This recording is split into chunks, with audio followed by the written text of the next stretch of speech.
Shabbat Shalom Yasharala. Welcome to part 3 of the luminary section of Enoch, which covers 72 to 82 in its entirety. But this part 3, which is the last one, will be 78 to 82. Before we begin, let's ask Abba to lead us through this reading. Heavenly Abba, Haya in heaven, hallowed be thy name. Thy kingdom come, thy will be done on earth as it is in heaven. Give us this day our daily bread, and forgive us of our trespasses, as we forgive those who trespass against us. I'm asking for you to lead us in this reading. Send the Ruach Kodesh to incline each of our minds to receive the teaching and learn what we need to learn to live righteously on your path of light.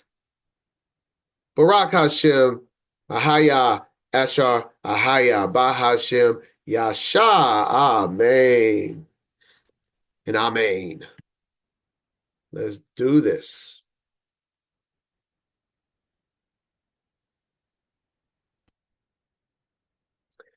Once again, Enoch, the book of Enoch, chapter 78 through 82. Now, I had Aki reach out and send me some good pictures that was on last week's study. And so I just want to dabble real quick. I just want to show you some images that little extra homework on the topic so we remember in last week or part 2, it was 75 to 77, right? And we covered in that time span about the great mountain that Hasatan has called Black Rock here. The great mountain in the center of the earth representing the throne of our Mashiach. Well, it mentions 7 mighty mountains that surround it. And I would sit this, and I saw 7 high mountains than all the mountains which were on the earth. And, this isn't 100% factual. We're just doing our best, with what we have, right? But these are an idea of 7 prestigious mountains around the world that could be the answer to what Enoch is describing geographically from above. That these high mountains across all the major land continents are surrounding the center of the earth. And so I took each and one of these and I marked it with a cross because to show us all throughout the world. So they surround the throne. Possibility? Maybe.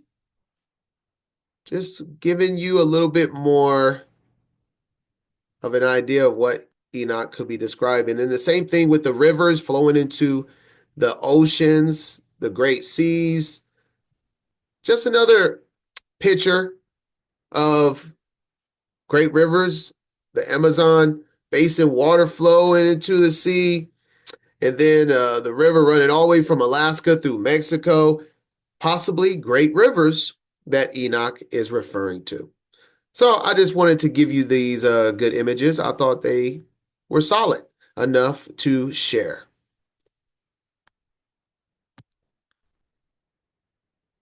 All right. Quick review of that. I just wanted to show that if you didn't watch part 2, now I encourage you to go watch it. But if you have, you know what I'm referring to. And, hopefully that helps you out even more. So, all right. So now let's get back on the topic that is at hand this week, chapter 78 through 82, part 3. Let us begin. I know I was reading from this setup from Enoch, but I'm going to read from the multiple translation. To the left will be the Charles, to the right is the Lawrence, so it's just easy reference, right? Here we go. Chapter 78. And the names of the sun are the following. So we're going to get a lot of the names this portion. A lot of names. Don't ask me why they have all these different names. It doesn't clearly say it, so I can't clearly tell you. But I'm assuming they're connected to the times and the seasons, and I will mention my idea of explaining it while we're going through it, but we will have many names. And I want to say, once again, I mentioned this in part one, I believe, that part one was the overall understanding of how the movement in the circuits of the sun, the moon, and the stars work. Part two were the seasons and what happens in the seasons and the geographic layout of the flat earth model in which the seasons will come to and fro. Part three, which is what we're on right now, is now taking all that we've learned from part one and two and creating the calendar from the geographic earth that Enoch described with the seasons and the cycle and circuit of the luminaries. That's where we are. And now we're going to get a more detailed description of what they do in the order of the calendar and introductions to what they are actually called originally from creation. All right. The names of the sun are the following. The first, or Jares, and the second, Tomas. The moon has four names. The first name is Asanja, the second, Abla, the third, Benas, and the fourth, Ire. And so the moon, the sun has two names, maybe the two halves of the year. The moon has four, maybe representing the four seasons. Like I said, they don't go into any detail of why that is their name and why they have multiple names. That's just my guess, okay? But doesn't honestly change anything. This is just what Enoch felt was important to tell us. All right, now, verse 3. And these are the two great luminaries. Oh, that sounds like Genesis 1:14, right? 14, 15, and 16, the two great lights. Their circumference is like the circumference of the heaven, and the size of the circumference of both is alike. In the circumference of the sun, there are 7 portions of light which are added to it more than the moon. And in definite measures, it is transferred till the 7th portion of the sun is exhausted. This is review, because it gave us a snippet of this earlier in Enoch 72. Part 1, Enoch 72, 37, the last verse of the chapter. As he rises, so he sets and decreases not and rests not, but runs day and night, and his light is 7-fold brighter than that of the moon. But as regards size, they are both equal. Okay? So 7 times brighter, both equal. Said multiple times throughout the luminary section of Enoch. So he's making it clear. When scripture repeats itself, they're making it clear. They give you multiple witnesses of a matter, or at least declaration of a teaching multiple times. Okay. Verse 5. And they set and enter the portals of the west and make their revolution by the north and come forth through the eastern portals on the face of the heaven. That verse right there, and many other verses from the Bible, within the Bible, and in Enoch, proves that it's talking about a flat earth. The description on the face of the earth, its circuit, enters the west, revolution by the north. By the north on a globe? Makes no sense. Yes, they all set in the west, but the circuit on flat earth, now let me show you. I go into great detail in the Path of Righteousness study on this, but this is what we're witnessing. The moon and the sun rises eastward, as we will see here.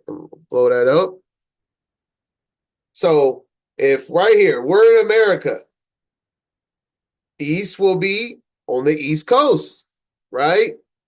From Maine all the way down to Florida, right? That whole East Coast. The sun and the moon rises from that direction, and it sets over there on the West Coast from Seattle to California.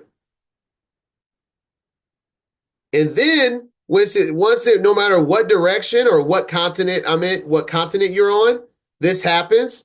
And after it sets in the west, the moon circuit goes above you, no matter where you're at.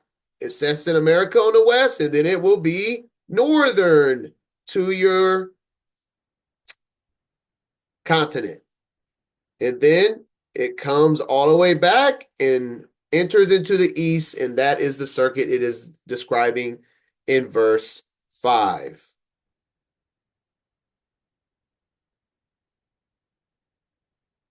Play the video one more time here. This is exactly what it's describing. This is a clock, an actual clock, the real clock. Once again, they enter the portals of the west and make the revolution by the north and come forth through the eastern portals of the face of heaven. All that is saying, it can sound complicated if you don't understand the model, but it's just saying what a full day circuit looks like. Verse 6. And at this point, we're going to go and read verse 6 through 8 with a little bit more details here. Okay, so this is literally the same exact scriptures. See that? This is a copy and paste from this exact page. Just a little bit more visuals with us. Okay. All right. So verse 6. And when the moon rises, 1/14 part appears in the heaven. The light becomes full in her. On the 14th day, she accomplishes her light. Let me do the video. So they're saying it will be 14 parts from a waxing to full till the moon becomes full. Remember, the sun is a seventh brighter than the moon when it is full. But the moon doesn't receive it in seventh parts. It receives it in 1/14. So that broken in two. And I wanted to show you all the moon phases at one point. So the first sliver of light, 1, then gradually to half, 7, and then double that, 14 parts of light. Okay, that's what's simply being described here in verse 6. All right, verse 7 now. And 15 parts of light are transferred to her till the 15th day, when her light is accomplished, according to the sign of the year. And she becomes 15 parts, and the moon grows by the addition of 14 parts. Okay, so before I even get to the sign of the year, I want to make something really clear about what we're reading. It just said the moon receives its light in 14 parts, and it will take 14 days. Then immediately after that, it now says it will be 15 parts of light transferred to her on the 15th day. Which one is it, 14 or 15? We have to understand, and this is what reading Enoch is. It's just a complicated read. We got to take translations and make sure we're looking at it in the best way possible to see what Enoch is trying to convey to us, because a lot of these translators do not fully understand what they're translating. You would have to completely understand the flat earth and the calendar to properly understand what Enoch is writing, because that's what he's writing about, right? So if you believe in the heliocentric model, you really think you could translate Enoch properly? And I'm not to judge these people, but I mean, most people do believe in the heliocentric model. And these are old translations from, early 1900s or even the late 1800s. I got to double check. So, some of these are different times, right? All right. But just saying, that being said, what is being spoken here is that it is 14 days of 14 days when the moon starts waxing to receive its light. But it's 15 days from when the moon is dark. So in other words, one is being counted in measurements of light of the moon. Take your time with what I'm saying. The moon is measured by light, and that is how it's being counted. So take that and let's read. I'm going to read verse 6 again. When the moon rises 1/14th part appears in heaven. The light becomes full in her. On the 14th day, she accomplishes her light. You see, it's all about the light. This is talking about strictly the moon receiving light. It will take 14 days. But what about the actual days of the sun is counting? The sun is counting every day of the year, regardless if the moon has light or not. And this is what 7 is speaking of. The actual days from a dark moon to a full moon is 15. So from the time of the moon starts receiving light from darkness to when it is full, it actually takes 15 days. But the light of the moon is only measured by 14. So when we're speaking of the moon, we're not counting the dark days when we're measuring it with light. All right? This is why, let me see.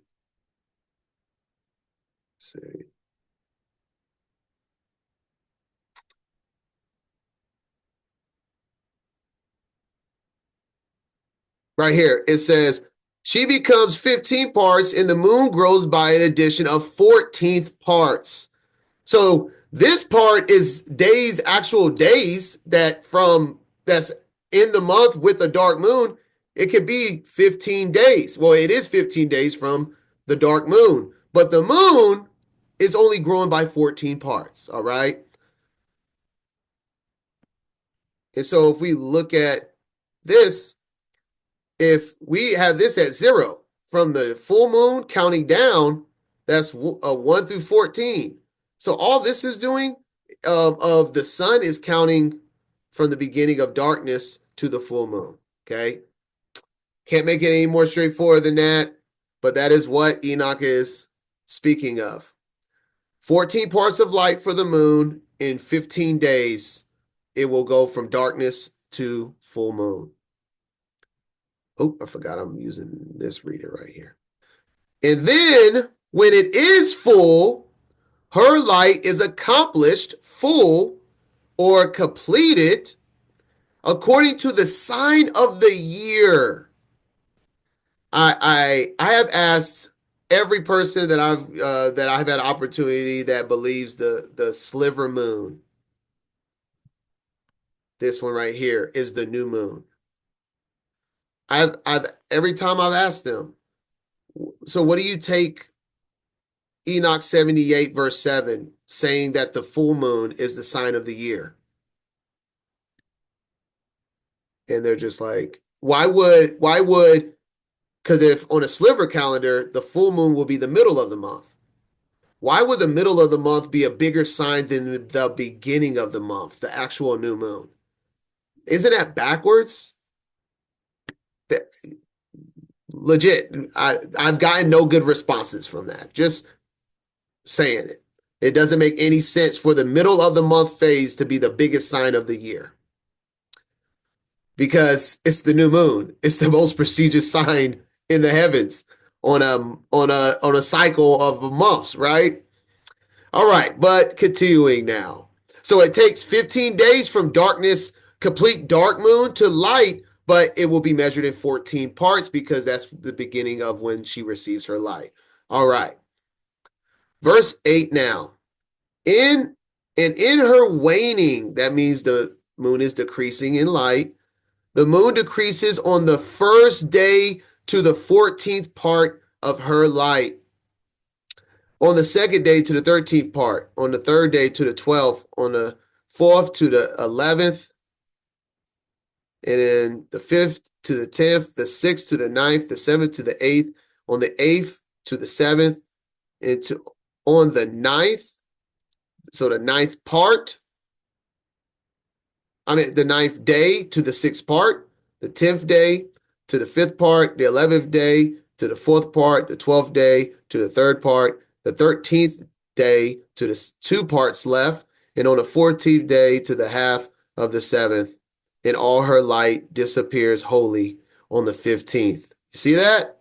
The 15th day, she has no light, but they're counting it so you understand that there's still technically 15 days. They're giving you a count. They're trying to show you, yes, the moon's measured in 14, but your days of the month is still going to be more than what you see than what you see the moon. Because if you stop counting when the moon doesn't have any light, then you're not going to have the right count. Get me? You got to make sure you're still counting the days that the moon doesn't have light for an entirety of a month. Okay? But the moon may not be present for the entire month because it becomes dark, right? And that's what I'm saying. If we started to count from a dark moon, that would be 15 instead of 14. And that's because the days of the month, we still count during those times, right? And so let me play this little video. This is what it's describing now. The light will decrease from the side where it received the light from. So in the northern hemisphere, that is to the right, then it decreases to the left. In the southern hemisphere, it's opposite. The moon actually receives this light from the left and waxes to the right.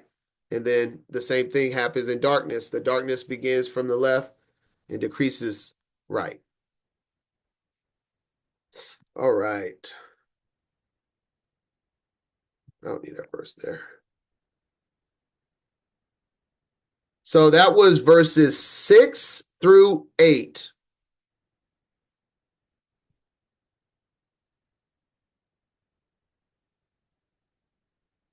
All right, I'm going to read 9. 9 is finishing up what we just got done reading. Very important what I just said, right, about the counting the days of the month, but the moon is measured by light, and that sets up verse 9 here. In certain months, the month has 29 days, and I want to say this, I have no idea why this says month. The other Charles translation, like I have the R.H. Charles translation right here. This says moon. So in certain months, the moon, because over here also has it on stated months, the moon. So it's definitely moon. But like I said, sometimes these translations, you got to cross-reference. But this R.H. Charles translation, I have no idea why it says month and the other R.H. Charles says moon. But moon is correct here, and you'll see what I mean. So in certain months, the moon has 29 days. And once or in another period, it can have 28 days. This is very important. I'm going to show you why. Because later on in this same chapter, it tells us that the moon will have 30 days or 29 days. I saw a video of someone saying that the book of Enoch is dumb and wrong because of things like this. And over here it says it has 28 days, but then later it says it has 29 or 30 days. This is why I'm doing this line by line reading. Understand what you're reading. This is talking about the measures of light of the moon. That's why it specifically says in certain months the moon, because it's not counting. The moon is not counted when it is dark. The moon in darkness this is the example. This is 7, 7, 7, 7. This is 28 days right here of the showing moon phases. The moon can have multiple full moons, and it can have multiple dark moons in 1 month. Look into it, study it. He is saying that if you are only measuring the visibility of the moon, there are certain months that the moon will have 29 days, meaning it's a 30-day month with 1 dark moon. And then he says there is a time where it will have 28 days. That is referencing that the moon will be dark for multiple days that month. That's what Enoch is saying, that there are periods where the moon will have 2 dark moons, which is why its light will only be visible for 28 days, which was set up in the prior counting of separating that the moon will give you 14 parts of light within 15 days starting from darkness. Okay? I know this can be complicated. It sounds complicated with me explaining it, but the book of Enoch is top tier meat of scripture. It is complicated. You have to meditate on it. You have to study it. But this is what's clearly being written.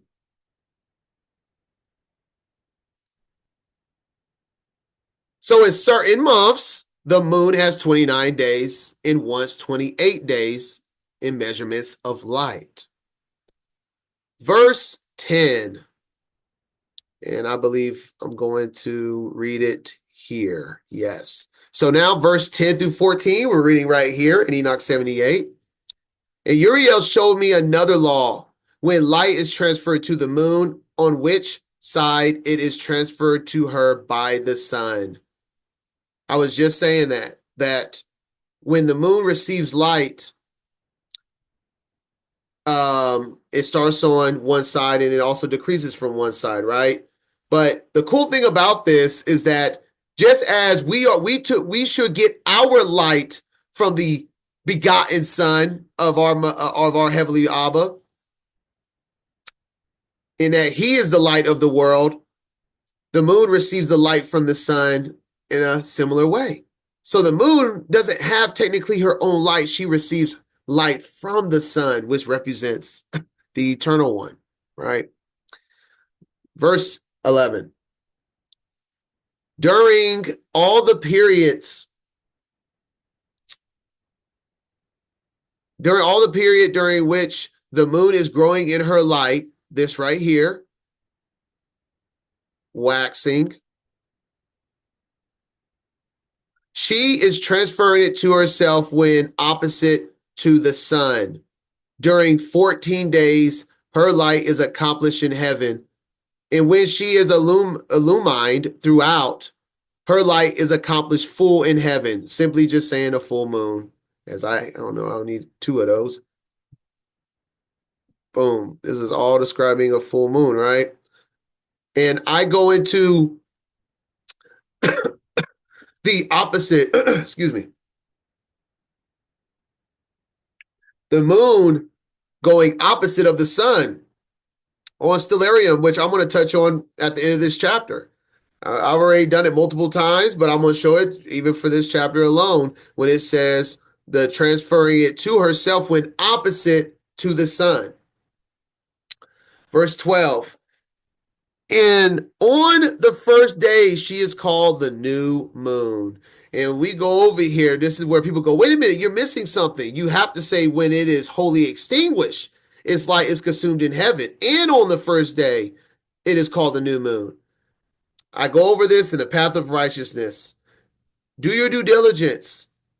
This is the only way to make this make sense, that where the new moon could be a sliver. But it's completely out of context when you look at the verse before it and the verse after it. Everything is about the light being fully illumined, as it said before it. And then it gives us the coordinates right afterwards of a full moon. So why would it say, hey, the moon is full, sliver, here's the coordinates of a full moon? Well, how about the moon is full? That full moon is a sign of the the full moon is a sign of the new moon, and this is where you can spot it in the sky. Doesn't that flow better? Because this is the only translation that has this sentence in it because it doesn't belong there. You have the full moon, and on the first day she is called the new moon, for on that day light rises upon her, meaning all of her is light. Then we have the coordinates to spot the full moon.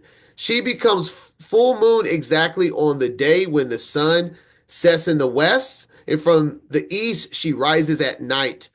And the moon shines the whole night through till the sun rises over against her. All right, this is where we're going to open up Stellarium now. So here, stellarium.org, or you can even download the app. Pretty accurate, I must say so myself. So let's go to the new moon of the year. The full moon being the sign of the year, April 12th. Let's go to that. Let me set this up. Let's look at East, April 12th.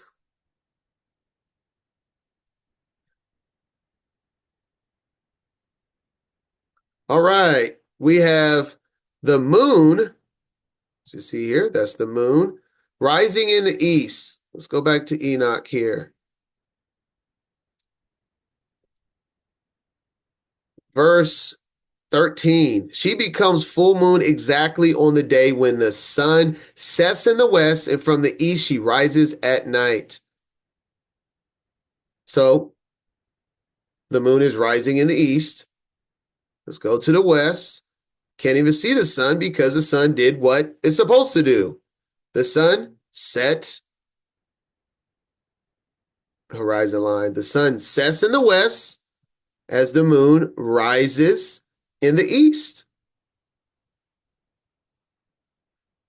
And then what does it say after that? The moon shines the whole night through till the sun rises over against her, and the moon is seen over against the sun. So the moon shines all the night through.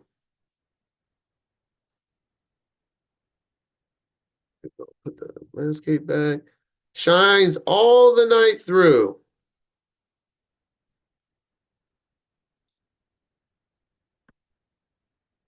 Now let's remove. Until the sun shines over against her. And then look at that. Before she sets, the moon rises. Oops. There's the moon right before she sets. And there's the sun rising over against her. And this is so cool if you haven't done this before. Try to catch the sun setting and the moon rising, and then get up early and catch the moon right before it sets, looking over against the sunrise. So cool when you can see this with your own eyes. And that is the coordinates. Like, do we have any more details of any other moon phase like this? In this one chapter, it called the full moon the sign of the year. It called the full moon the new moon. And then it gives the two witnesses. Do you understand that's two different witnesses, right? We have the witness of the moon rising as the sun is setting. And then we have the witness of the moon setting and the sun rising over against her before she sets. We have two different witnesses given to us to declare the new moon as well. Extraordinary, if you ask me. And then, let me close this out. It'll make my computer slow if I keep it open. All right. So, as clear as it can make it, right? That's what verse 13 is speaking on. Verse 14 now. On the side which the light of the moon comes forth, northern hemisphere to the right, there again she wanes till all the light vanishes, and all the days of the month are at an end. But remember, I got that highlighted in red because it should be month I mean, it should be moon and not month, as I said earlier. Sometimes they translate month and moon or different ways. Doesn't mean it's right. Because the new moon just happened. Obviously, it's not saying the month is only 14 days or 15 days, right? It's saying the days of the moon pass away. You see what I'm saying? The days of the moon pass away because when the moon becomes completely dark, it can't be measured by its light anymore. That's what it's as complicated as it can be for many. This is how it works. The moon is measured by her light, but we still count the days because the sun counts the days of the year. So we still count with the sun, but the moon days pass away because her days are only measured by light. All right. And that's how the new moon can be the full moon. And then it says the days of the moon pass away because her light is gone. And her circumference is empty, void of light. I know it's a lot. Take your time with it. Take your time. But that is Enoch 78.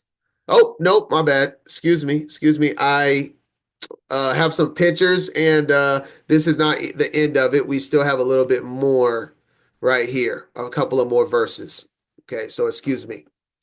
That was just of that slide there. So we are done with verse 14. So we're at 15 through 17 now.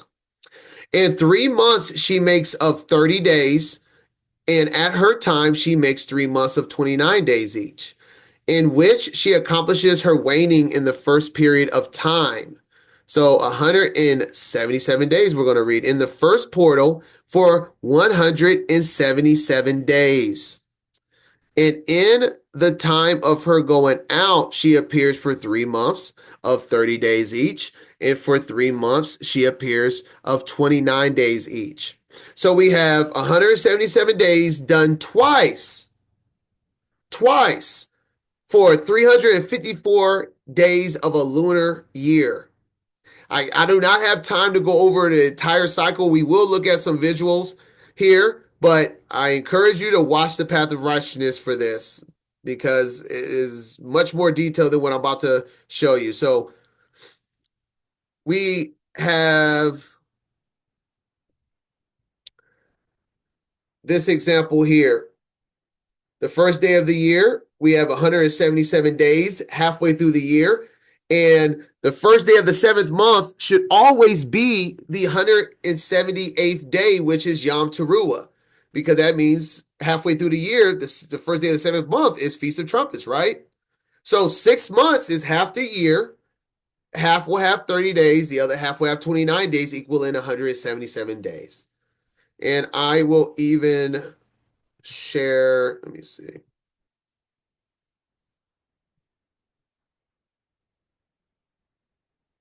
Let me share this as well. On a bigger scale, which once again, that I show and explain in better detail in the Path of Righteousness, we have the 177-day cycle just repeated alongside the Gregorian calendar and this Torah calendar chart here, counting the days. So every 177th day I have highlighted in pink, and I just have it duplicating. And every single 177th day, you will find a full moon marking it to start the either beginning of the year new moon or halfway through the year new moon. Truly is extraordinary calendar.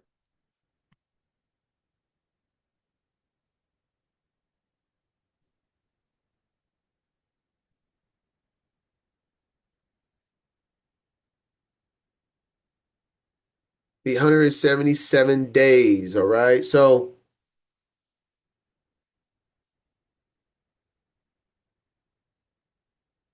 let's see.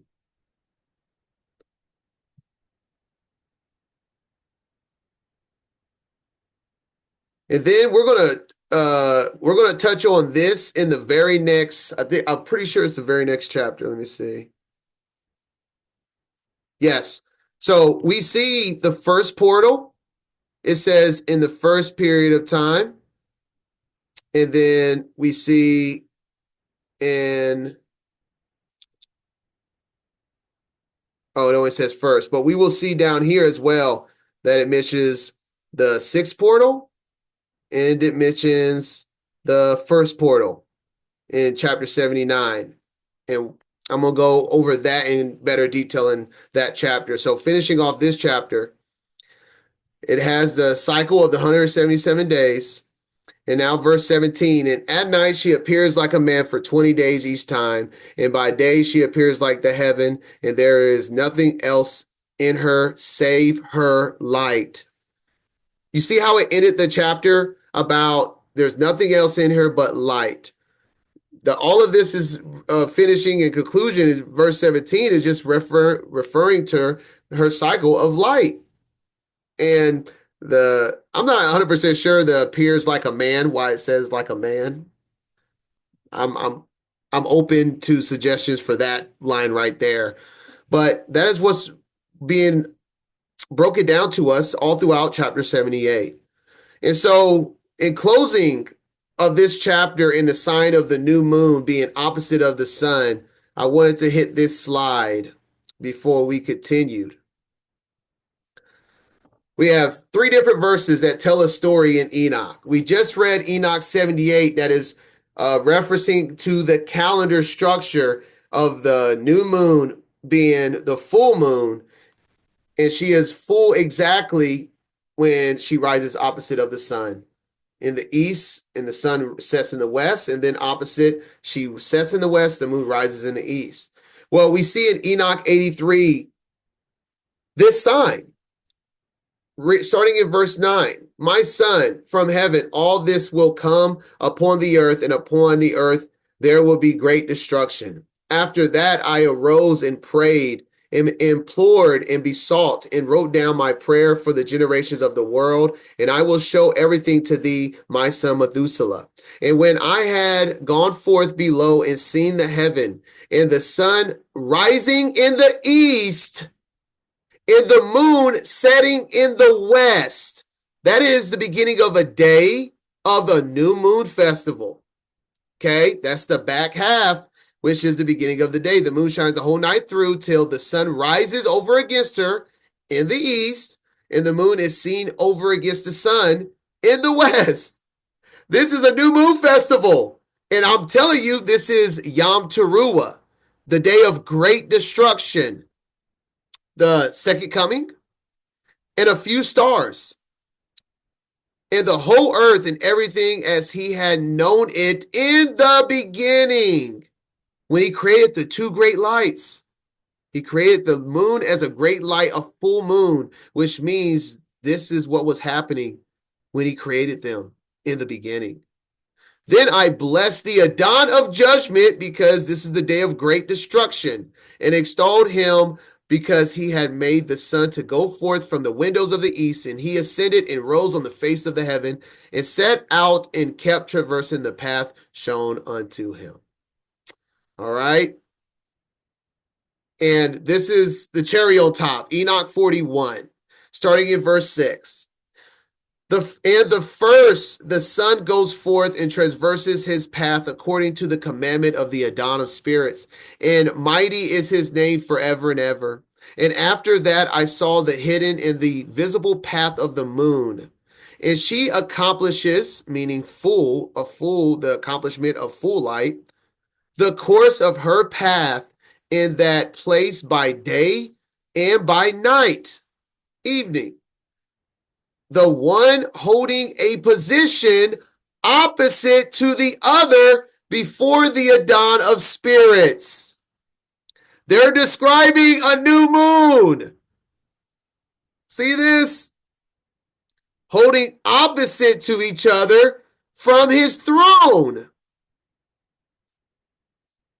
What we're witnessing is the circus going around his throne. And when the sun and the moon are opposite, is a direct correlation of times. That's what we're reading here.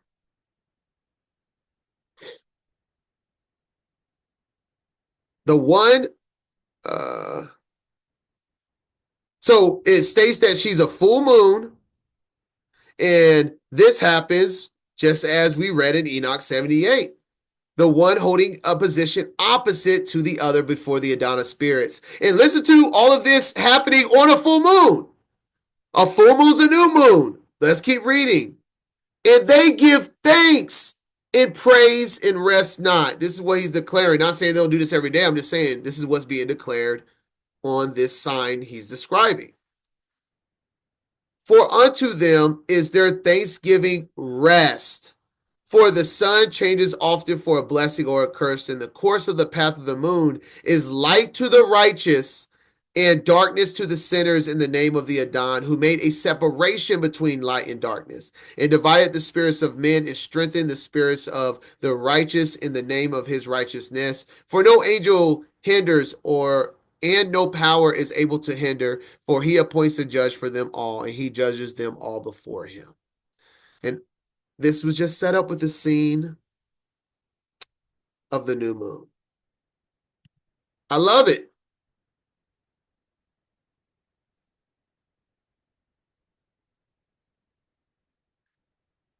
And that will conclude Enoch 78. That's by far the longest one we have. The rest are pretty swift, as we see how short Enoch 79 is.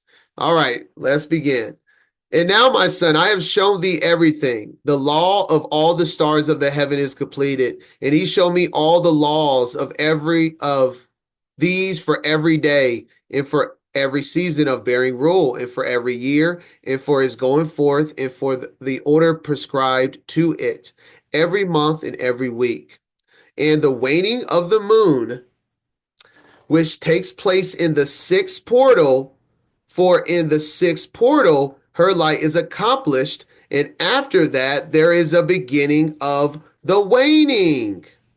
And then if we look over in the Lawrence translation to the right, we will see here it says, and he showed me also the decrease of the moon, which is affected in the sixth gate or portal. For in that sixth gate, it is its light consumed, meaning her waning begins. And when her waning begins, 40 days, a new moon, sign of a full moon is the new moon. Her waning begins the month. You have the sign, full moon, and then she starts to wane. In another chapter, we're in chapter 79 now, and he's saying it again. From this is the beginning of the month. Y'all see that there? When her light, people read this and they say, oh, her light is consumed. No, that's the beginning of the waning. As we read, we cross-reference. After that, there is a beginning of waning. And we can prove it. We can prove this. We don't have to just guess and say, believe me. Let me prove it. And this is, like I said, once again, this is what was mentioned at the end of 78 when it mentioned the first portal, right? So now we're going to see the sixth portal and the first portal. So let me show you here. This is also in great detail from the path of righteousness, summarized here. We have why is it specifying the first and the sixth portal? Because these are at the very ends of the portals, and it only happens in one time of the year. You seeing a full moon all the way in the first portal, all the way at the sixth, is only going to happen at one time of the year. So he's saying, for when the moon decreases in the sixth portal, that's in. Let's look at it here. So we see at the bottom, this is the rising and setting of the sun. And we have the first gate over here and the sixth gate. So we're at the sixth gate now. So we go up, and where is the moon? When is the moon full? Which means that's when she'll begin to wane in the sixth gate. We see this in January, the beginning of January or December, which is winter solstice time, right? Winter solstice time. This is the extreme. This is where she begins to wane. And look, it doesn't happen. This full moon does not happen in the sixth gate for the rest of the year. This is what he's speaking of. There's two different extreme times of the year that they're talking about where the moon is in the first portal and the sixth portal. One in the winter solstice and one in the summer solstice. And that's what he's conveying here. There's 177 days in between these signs. So we have this time, and then the moon, begins to wane, which is the beginning of her month. All right. As we see here, let me scroll down so we keep that check. So once again, in the waning of the moon, which takes place in the sixth portal, for in the sixth portal, her light is accomplished, and after that, there is a beginning of waning, which also says is the beginning of the month, which takes place, and then Enoch, for whatever reason, the Lawrence translation does not mention the first portal, but Charles to the left does. They don't have it here. It only speaks of the sixth gate. But this goes on both. And like I said, this is what's connecting here. The first portal up here. That's why it mentions those portals, because it's showing you there's only going to be one time of the year the full moon is waning in those portals. And so continuing in this one, and the waning which takes place in the first portal in its season. You see what it's doing there? In its season. Till 177 days are accomplished. There's only one season the moon is going to rise, a full moon. It starts to wane in the first portal. So now that's opposite of this winter. Then what do you know? Right in the summertime is when the moon is in its first, is in the first portal, is the other extreme. It's 177 days difference here. They're giving you the two signs of two different seasons that are opposite of each other. And to top it all off, when we go back to Enoch 78, when it references the first portal right here, 3 months she makes of 30 days, and at her time she makes 3 months of 29 days, in which she accomplishes her waning in the first period of time in the first portal for 177 days. So the first period is speaking of the biannual, right? They're talking about 177 days. That's half a year. So the period is referring to as a half a year. We can look up at the moon, and this is confirming that we're in the first half of the year. Because we are. Look, it's the halfway point of the first half of the year. The moon full and starts her waning in the first portal is the first period, the first half of the year. And then we go up, and then here we are in the second half of the year in the sixth portal. This only happens one time of the year. This only happens one time of the year. Take your time. Once again, take your time. I'm also going to be, I have a lot of these notes and visuals on my website, becomesetaapart.com. I will also be adding this one as well as the visuals on that website. All right. So, all right. Yep. 77 days are accomplished. Reckon according to the weeks, 25 weeks and 2 days. That's 177 days. You take 25 weeks times 7 plus 2 days is 177 days.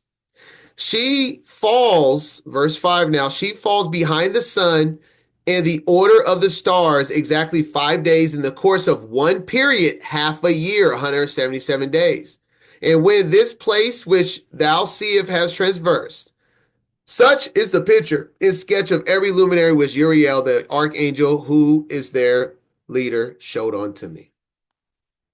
All right, let me give you a quick visual of the math to help those. The moon biannual cycle, one period is 177 days.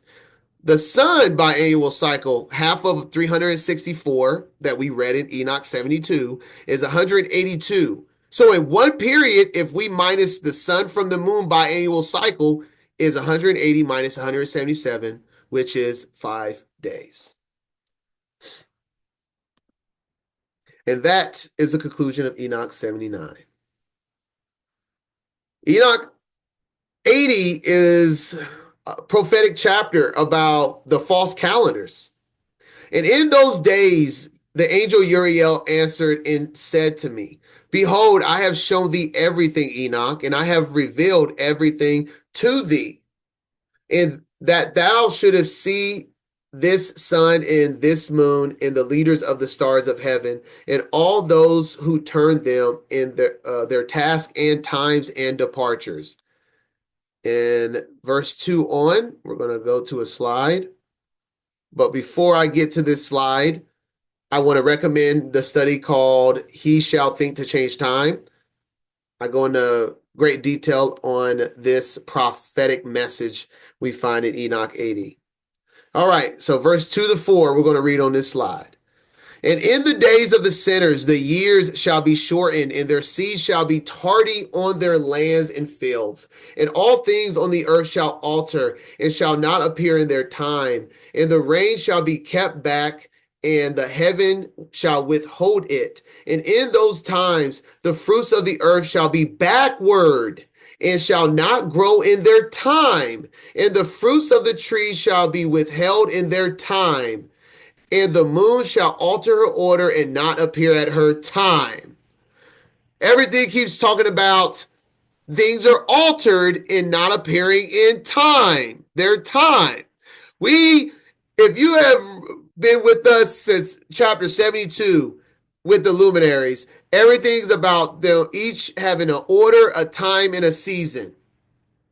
They're saying things are going to be altered and they won't appear at their time, which means it's a bad calendar. Example, in the days of sinners, almost, if not, well, I can't say every single part of the world, but majority of the world's new year is in winter, around winter solstice. From Chinese New Year is in winter. Obviously, America, Europe, many places it's in winter. So, when it says all things on earth shall alter and should not appear in their time, it's because your timing is wrong. There's nothing wrong with the timings of Abba's creation and that the calendar can be in season. Because I've also seen people use Enoch 80 as an example of the calendar. That's why we don't keep the calendar, because everything's going to be wrong. No, he's not telling us the calendar is broken. He's telling us that the world will have a calendar that is broken and off, that will alter everything. So if we are starting the year in winter and fruit isn't coming forth like it should in spring when the year begins, this would make sense in verse 3. And in those times, the fruits of the earth shall be backwards, because you're starting in a season where fruit does not bring forth from plants, right? So it's backwards. It shall not grow in their time. The time that you call whatever season of the year, talking about the beginning to the end, is off. So the fruits are not growing in the right order because your calendar is on a different time than the seasons. Remember, everything's connected with Abba. You can't have separate times with a separate calendar. The seasons are connected to the calendar, which was what part 2 was about. Part 2 was showing you that the seasons are directly connected to the times and the luminaries. In verse 4, including the moon shall alter her order and not appear at her time. So if you Google the moon and it tells you that the moon is a sliver or a dark moon phase of the new moon, it's wrong. And Enoch told you, in the days of the sinners, the moon and the seasons will be wrong. They have the moon phase backwards. They have the season starting, the new year starting in winter, and etc., etc. And then when we continue, oh, and Enoch 72 is just saying that everything will be exactly like it's supposed to be for eternity. So it's not the luminaries, it's the sinners. And Gad the seer, I have a line by line reading on this as well. Gad the seer is a prophet of David's time, and this book is mentioned in the Bible as well, if you've never heard of it. But continuing, Gad the seer has a prophetic message about the moon's phase as a sliver as well.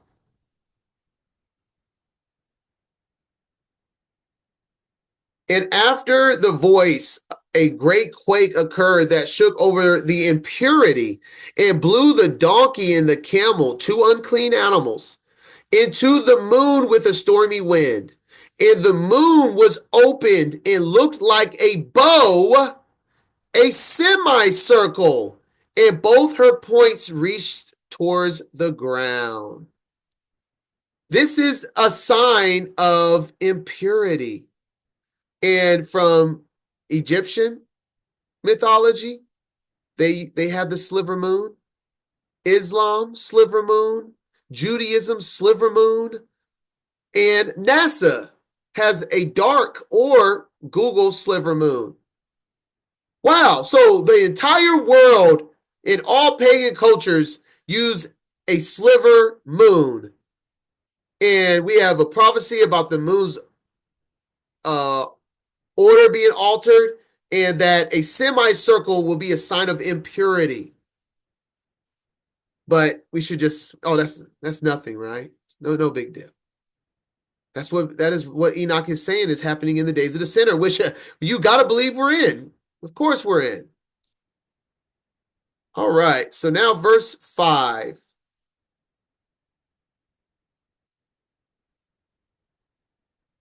And in those days the sun shall be seen, and he shall journey in the evening on the extremity of the great chariot in the west, and shall shine more brightly than the records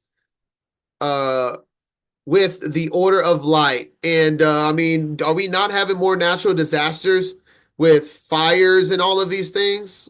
The sun is burning bright in these days, is it not? Verse 6 on, we will go to another slide for some visuals. Oh, verse 7 and 8. So let me read verse 6. Oh, that is the same thing. Okay, it's just different. Let me see. Oh, no. And many chiefs of the stars shall transgress the order, and these shall alter their orbits and task and not appear at the seasons prescribed to them. So the chief of the stars shall not appear in the season prescribed to them.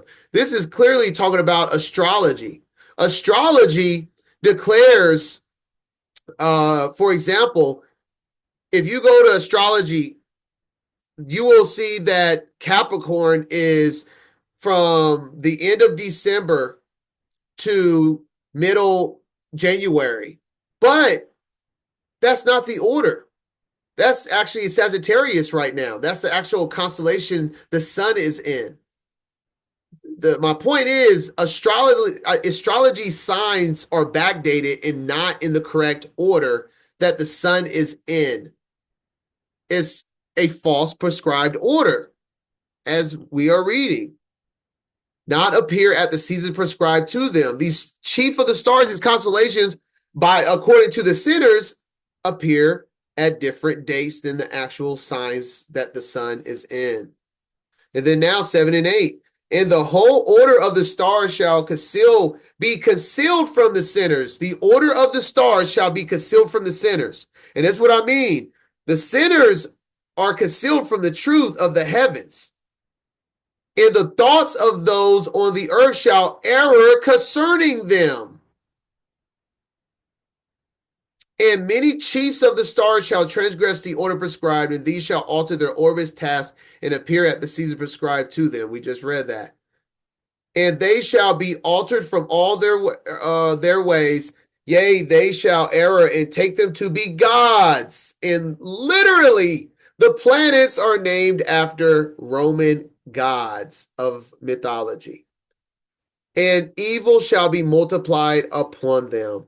And so take them to be gods. You have the astrology, horoscopes for the stars. You have the planets named after gods. They have different orders, different cycles. They are even taught about a different type of a model, the heliocentric orbit model.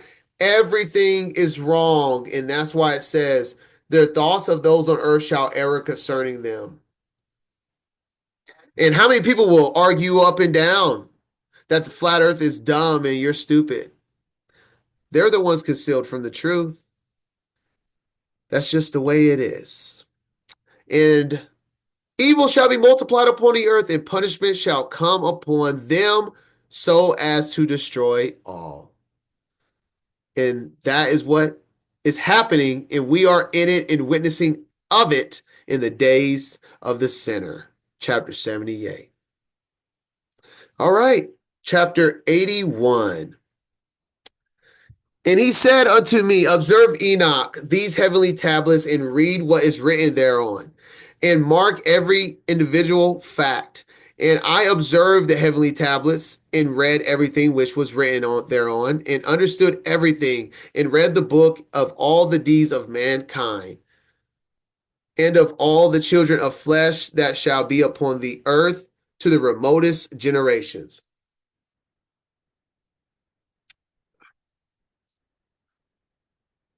Verse 3.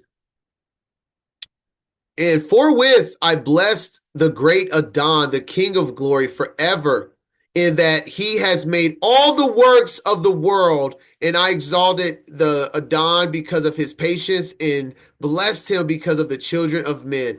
I absolutely love the book of Enoch. It's such a good book of messianic prophecy. But this is Enoch even. We're going to read 3 and 4. And he is directing this message to the son of the Most High, Mashiach. All right. Reading verse 4 now. And after that I said, blessed is the man who dies in righteousness and goodness, concerning whom there is no book of unrighteousness written, and against him no day of judgment shall be found. Oh my goodness. Every man will be judged except Mashiach. Mashiach won't be getting judged on Judgment Day. He is the judge. Verse 3, after he says, I have understood and wrote all this down, he commended the Adon, the King of glory, for his creation and his patience. And then he said, blessed is the man, talking about the same being that will come in down here as a man and will be perfect for us at the same time. Enoch, I love it. I love it. Verse 3 and 4 is not only speaking about Mashiach, but verse 4 is a prophecy about him coming as a sinless man. You gotta love it. So let's go to 1 Peter. For even hereunto were ye called, because Mashiach also suffered for us, leaving us an example that ye should follow his steps, who did no sin, neither was guile found in his mouth. And I also wanted to go to Enoch 46, 1 through 6, that speaks about the Ancient of Days, or the Head of Days. And I'm going to read verses 1 through 6. It's so good. And there I saw one who had a head of days, and his head was white like wool. And with him was another being whose countenance had the appearance of a man. So all of this is talking about Mashiach. And his face was full of graciousness like one of the holy angels. And I asked the angel who went with me and showed me all the hidden things concerning the Son of Man. He's calling an angel in heaven, that's Messiah, the Son of Man. He wasn't the son of a man yet. This is prophetic of Mashiach. Who he was, in which he was, and why he went with the head of days. And he answered and said unto me, this is the Son of Man who has righteousness, with whom dwells righteousness, and who revealeth all the treasures of that which is hidden. Because the Adon of spirits has chosen him, and whose lot has the preeminence before the Adon of spirits in uprightness forever. And this Son of Man, who thou hast seen, shall rise up the kings and the mighty from their seats, and the strong from their thrones, and shall loosen the reins of the strong, and break the teeth of sinners. And he shall put down the kings from their thrones and kingdoms, because they do not exalt and praise him, nor humbly acknowledge which the kingdom was bestowed upon them. And he shall put down the countenance of the strong, and shall fill them with shame, and the darkness shall be their dwelling, and worms shall be their bed, and they shall have no hope of rising from their beds, because they do not exalt the name of the Adon of spirits. Let's go! I love it, man. Enoch is such a good read.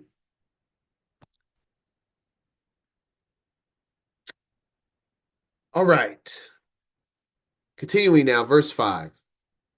And those seven holy ones brought me and placed me on the earth before the door of my house, and said to me, declare everything to thy son Methuselah, and show to all thy children, and that no flesh is righteous in the sight of the Adon, for he is their creator. You see, all of this is after speaking about the Mashiach, right? 1 year we will leave thee with thy son till thou giveth thy last commands, that thou mayest teach thy children and record it for them, and testify to all thy children. And in the 2nd year they shall take thee from their midst. So after Enoch was taken up into heaven to record all that he has seen, to teach it to us, the Methuselah in the generations to come, he will be taken. And that is where you get Genesis 5:24. He had 1 year to teach man all that he was taught in the heavens, and he left a record of that. And Enoch walked with the Most High, and he was not, for Elohim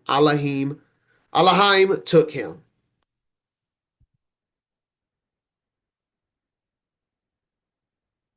All right, verse 7. Let thy heart be strong, for the good shall announce righteousness to the good. The righteous with the righteous shall rejoice, and shall offer congratulations to one another. But the sinners shall die with the sinners, and the apostate go down with the apostate. Didn't we just read this in Enoch 46, right? Same message, right? Of the coming of the Son of Man. And those who practice righteousness shall die on account of the deeds of men, and be taken away on account of doings of the godless. And in those days they ceased to speak to me, and I came to my people in blessing the Adon of the world. Amen. Amen. And the last chapter is a review and a summary, and they give us all the names of the leaders. Like I said, don't really what to go with these names, but Enoch felt it was important to give us the names of the leaders of all the luminaries in this chapter. But majority of this is also review. So let's get it on. Enoch 82 verse 1. And now, my son Methuselah, all these things I am recounting to thee and writing down for thee. And I have revealed to thee everything, and given thee books concerning all these. So preserve, my son Methuselah, the books from my father's hand, and see that thou deliver them to the generation of the world. I have given wisdom to thee and to thy children, and thy children that shall be to thee, that they may give it to their children for generations, this wisdom that passes their thought. And those who understand it shall not sleep, but shall listen with the ear, that they may learn this wisdom, and it shall please those that eat thereof better than good food. Ooh, ooh, yes. The daily bread. That's what that bread represents in the tabernacle. The showbread, the daily bread is his word. And I speak about this in other times, but I just wanted to say, it says that we shall not sleep. But because we know Ahaya is light and in him there is no darkness, and that we walk in light as he is light, and that we are called out of darkness into his marvelous light, that we follow the light of the world and shall not walk in darkness, but have the light of life. What's all this saying? We shall not sleep, meaning we stay in light, which represents the daytime where you are up. Nighttime represents slumber, sleeping. 1 Thessalonians 5.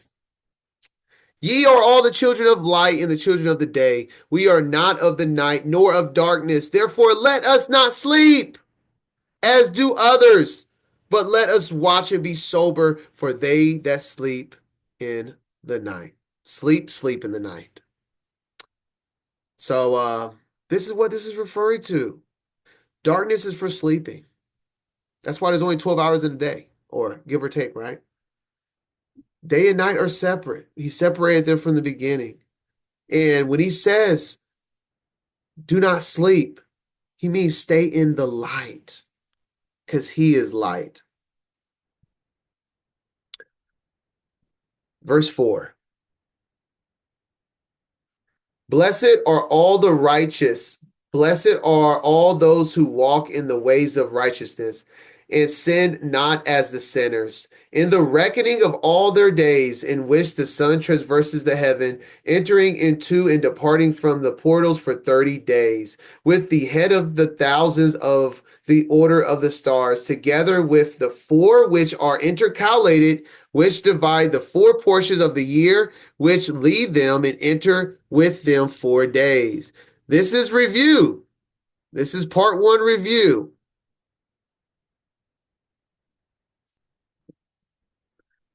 This is what it's going over once again. The luminary wheel, Enoch calendar wheel. You have 30 days. 30 is 31 days in each season of spring, summer, autumn, and winter. And you have that one day is the leader that brings in all the seasons.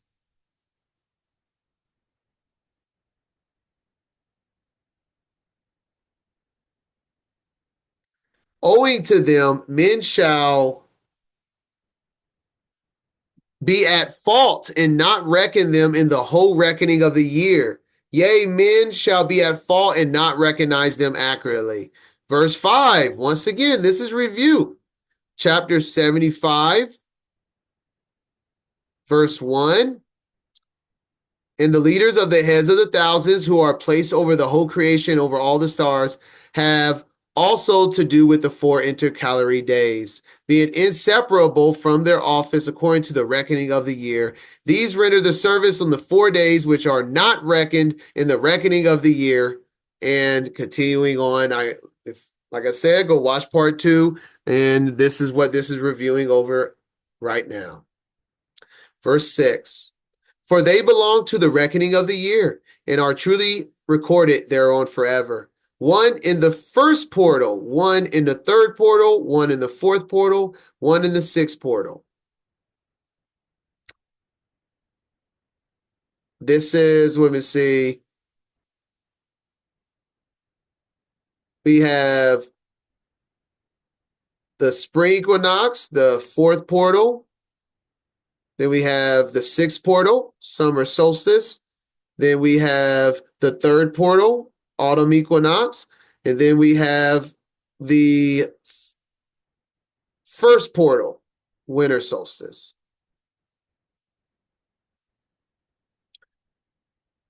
Once again, reviewing the entire structure and the movement of the calendar and luminaries. And the year is completed in 364 days.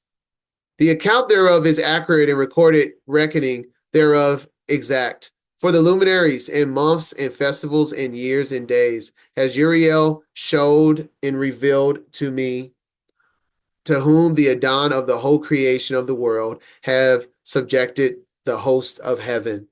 And this right here makes Enoch one of the most important books.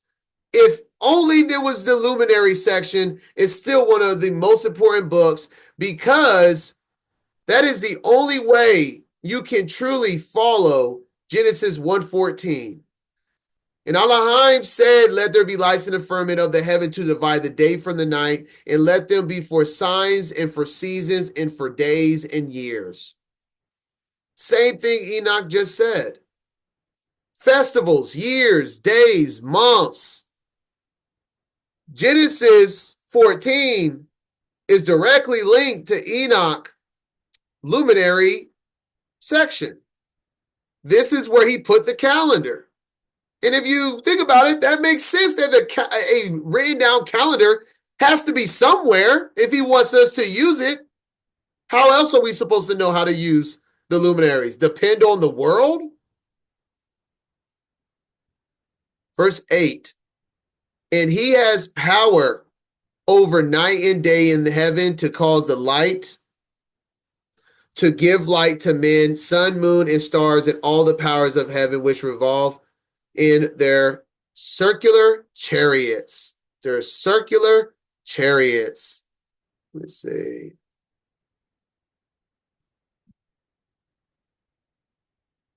They're circular chariots. The heliocentric model is like this, right? It's like crazy spiral stuff.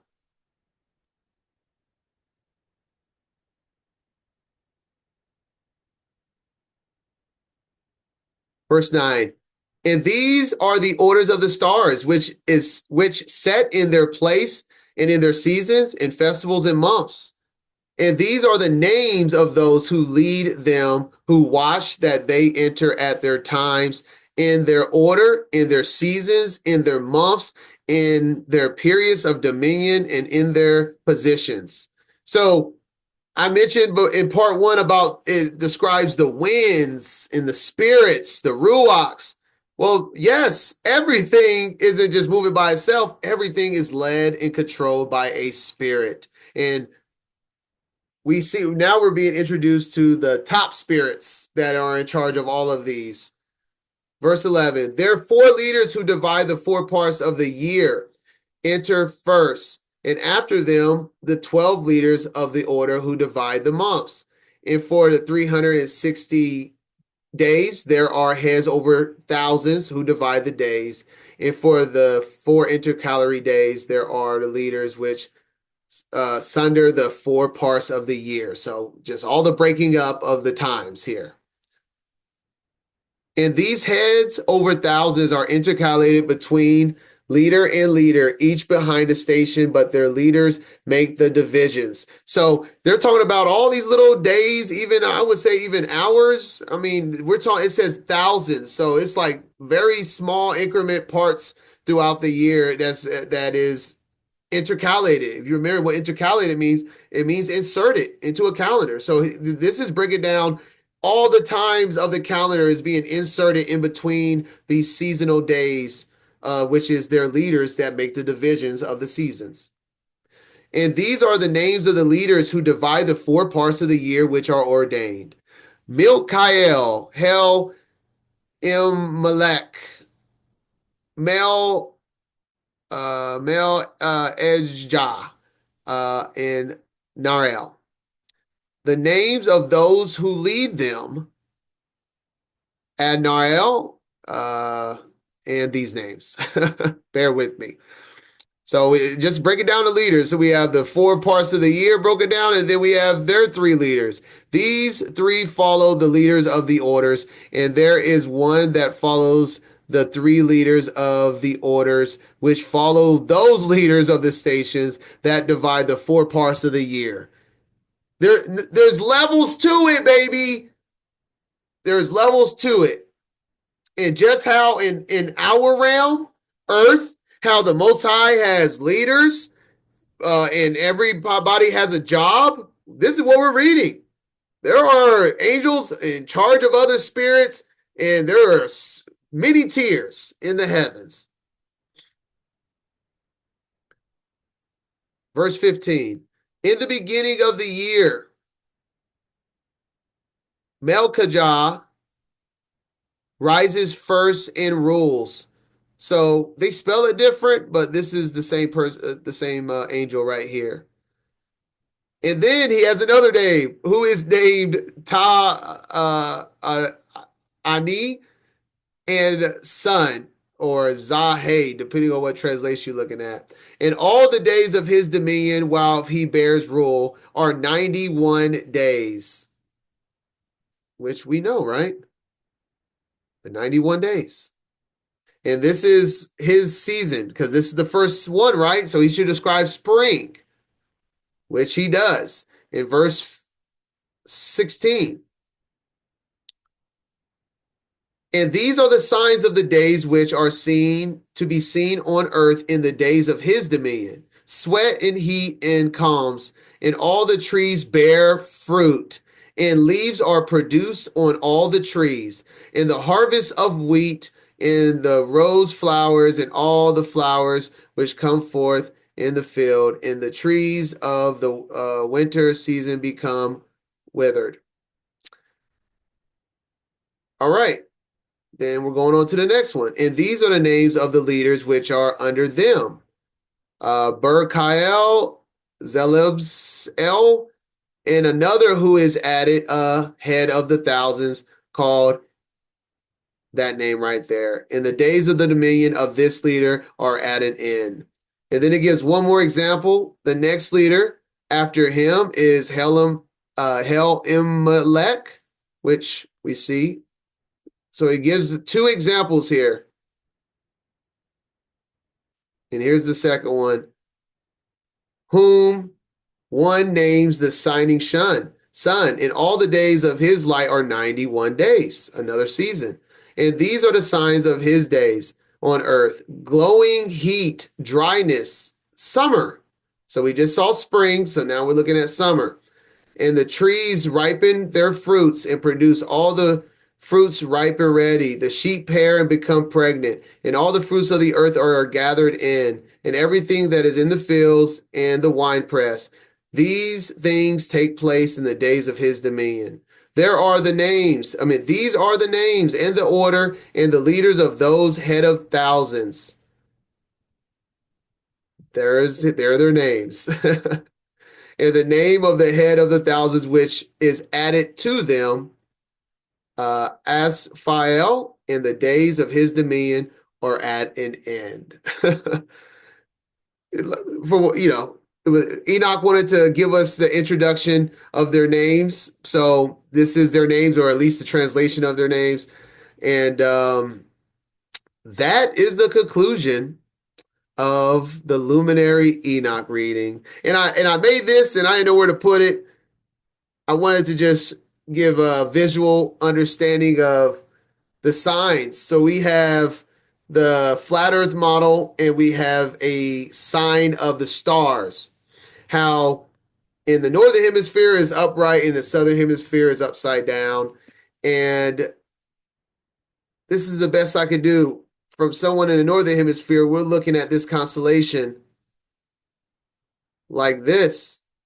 So we see it right side up because the constellation literally is right side up.